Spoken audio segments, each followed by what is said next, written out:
Trước khi video bắt đầu thì mình xin cảm ơn bạn Nghĩa Huỳnh đã ủng hộ video của mình nha. Và nếu các bạn muốn được shoutout thì hãy đăng ký kênh và comment nha.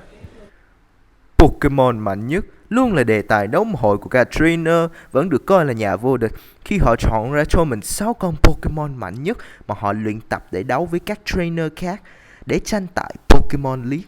Nhưng tại sao họ lại có thể chọn ra cho mình 6 con mạnh nhất khi chỉ có đến 898 loài khác nhau trong thế giới Pokemon? Nhưng cho dù có hay không thì xin chào mừng các bạn đã đến với kênh PokeUnite VN. Và trong video ngày hôm nay mình sẽ cho các bạn biết về sự ra đời của Pokemon mạnh nhất nha. Còn giờ các bạn còn chờ gì nữa, hãy lấy một cốc trà, một cái chăn và chúng ta hãy cùng nhau xem video thôi.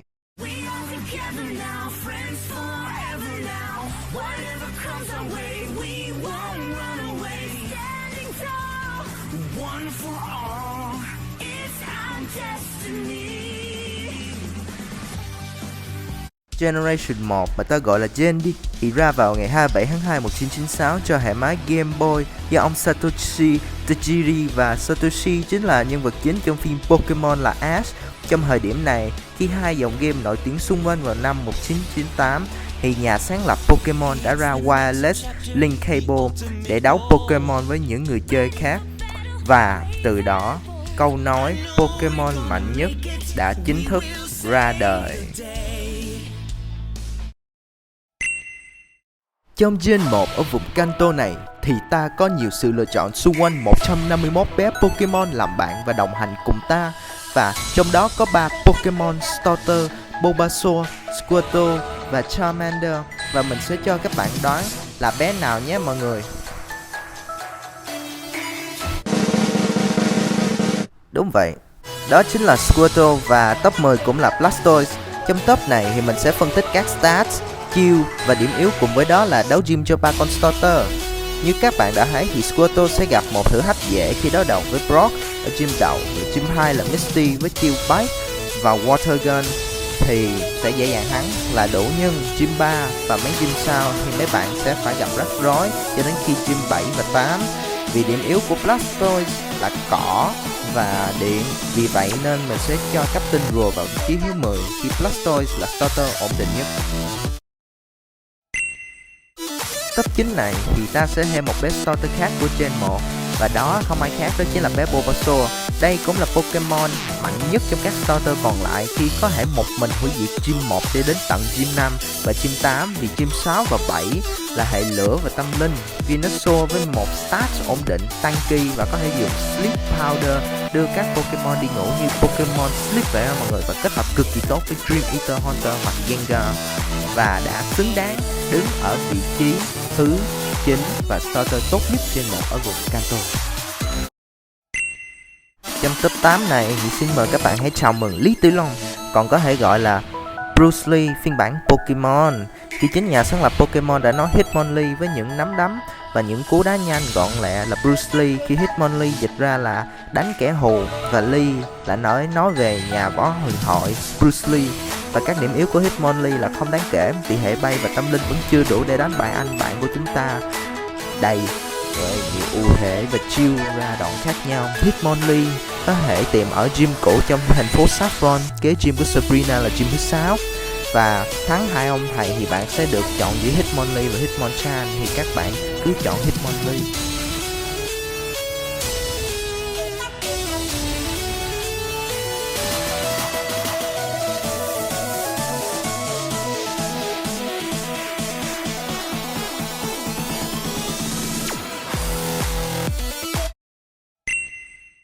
Trong top 7 này chúng ta có một chú rùa to lớn khỏe mạnh, và không, mình không nói về Blastoise mà mình đang nói về bé Lapras khỏe mạnh tanker. Lapras được coi là một trong những Pokemon được ưa thích nhất ngay sau khi Lapras đã xuất hiện trong phim cùng Ash, và trong game chiến đấu rất oai hùng và mạnh khỏe, có thể tăng những cú đánh mạnh nhất từ đối phương khỏe mạnh nhất ở bên kia.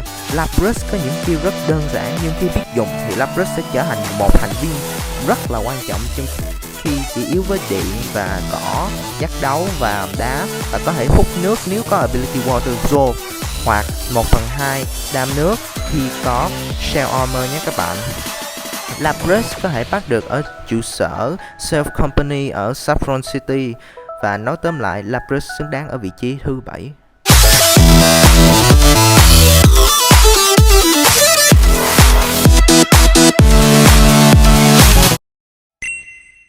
Trong top 6 này thì ta có một vua Pokemon, và đúng như tên của nó thì đó chính là Nidoking. Nidoking là hệ tiến hóa cuối cùng của Nidoran và có thể bắt Nidoran ở ngay Route 22. Và khi bắt đầu game thì bạn có thể train Nidoran lên Nidorino và dùng Moonstone để tiến hóa lên Nidoking. Nidoking với stats tấn công hoàn hảo thì ta có thể kết hợp với lại Flash, thì chỉ cần một phát thì Pokemon nào cũng phải ngã mũ.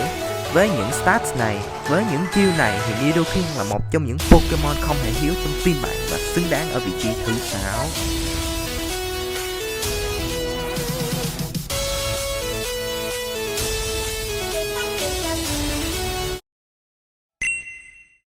Các bạn từ hồi nhỏ đến giờ có bao giờ Soma chưa? Nếu như các bạn nói chưa thì mình xin cho các bạn reply lời nói đó. Vì Pokemon này không chỉ sẽ ăn giấc mơ bạn mà còn sẽ chọc bạn và không bao giờ ngưng cả. Và đó chính là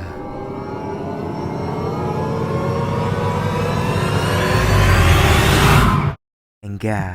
Như các bạn thấy, Gengar ở đây thì Gengar là ma, là một hồn ma của Pokemon nào đó đã không được siêu thoát.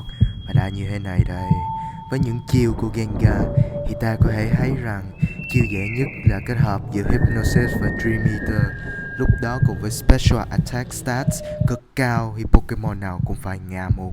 Các bạn có thể bắt được Gengar ngay sau khi hắn Giovanni ở Saffron City để lấy cái Seal Scope để đi lên Pokemon Tower ở Lavender Town. Và các bạn sẽ phải bắt Haunter mới tiến hóa lên được Gengar. Nhưng nếu các bạn không trade được thì các bạn chỉ dừng lại ở Haunter. Nhưng Haunter vẫn rất mạnh và vẫn xứng đáng ở vị trí top 5. Những ngày hè này, các bạn có cảm thấy lười biếng và không muốn làm gì ngoài ngủ không?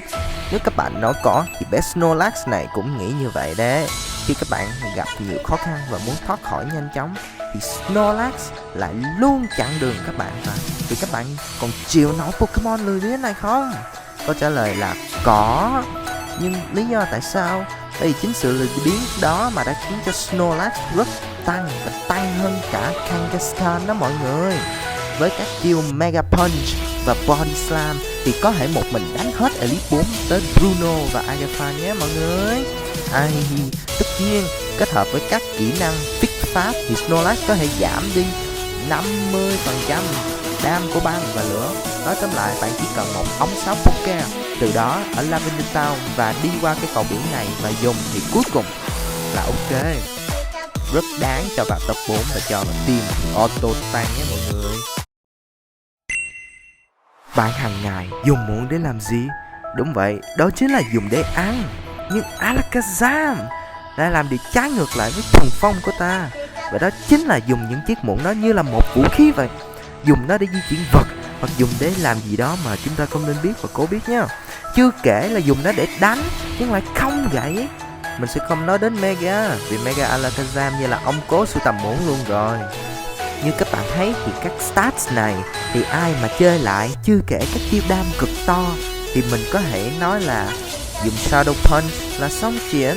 Các bạn có thể bắt Abra ở Route 24, 25 hoặc Celadon City và tiến hóa Abra lên Kadabra. Và Alakazam nếu trade được thì không, bạn chỉ có Kadabra cũng rất mạnh. Nhưng tóm lại Alakazam vẫn luôn là Pokemon mạnh nhất trong team ta về lối chơi tấn công mà không biết phòng ngự là gì hết.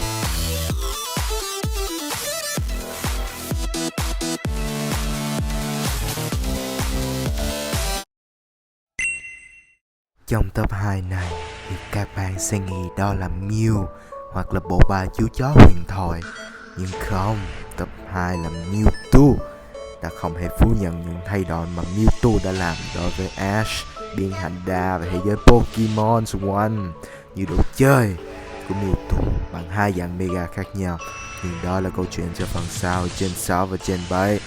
Mewtwo có thể tìm được ở Cerulean Cave và ta có thể đi theo bản đồ này mà bắt Mewtwo bằng Pokeball hoặc Master Ball chẳng hạn.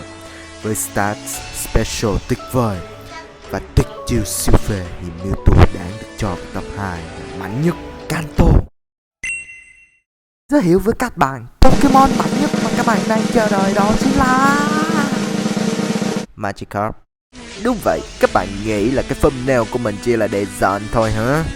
Bạn không nghe lầm đâu, vì Magikarp có những tuyệt chiêu quá hay nào. Stats đỉnh cao, chưa kể chỉ yếu với điện và cỏ. Chiêu tuyệt vời, một shot KO là Splash, có thể dùng để tắm biển. Ủa mà khoan, cái gì kia?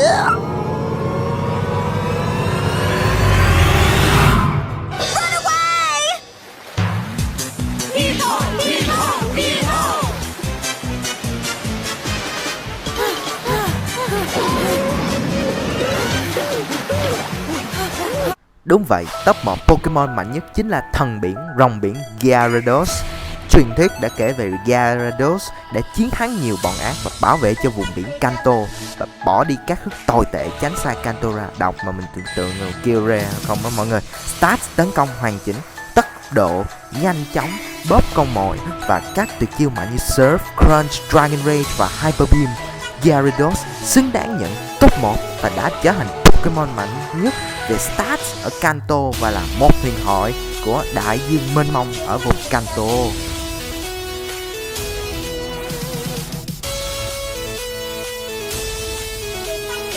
Trong top này mình sẽ trừ Mew ra vì ta không thể bắt được, chứ nếu bắt được thì mình sẽ cho vào top ẩn danh rồi, vì Mew cũng góp phần với Orchis mới tạo ra vùng Kanto, nhưng đó là câu chuyện cho video sau. Và giờ thì video mình cũng đã hết rồi các bạn à. Nếu như các bạn thấy thích video và muốn xem thêm những video bổ ích như thế này thì hãy đăng ký kênh và bấm chuông để khi video mới ra thì các bạn sẽ người đầu tiên coi nhé. Vì video tiếp theo của mình sẽ là top 10 Pokemon vô dụng nhất trên một vùng Kanto, và những ai đăng ký kênh mình sẽ shout out trong video sau nhé. Mình là PokeUnite VN và mình cảm ơn các bạn đã dành thời gian cho video của mình, và hẹn các bạn trong video sau.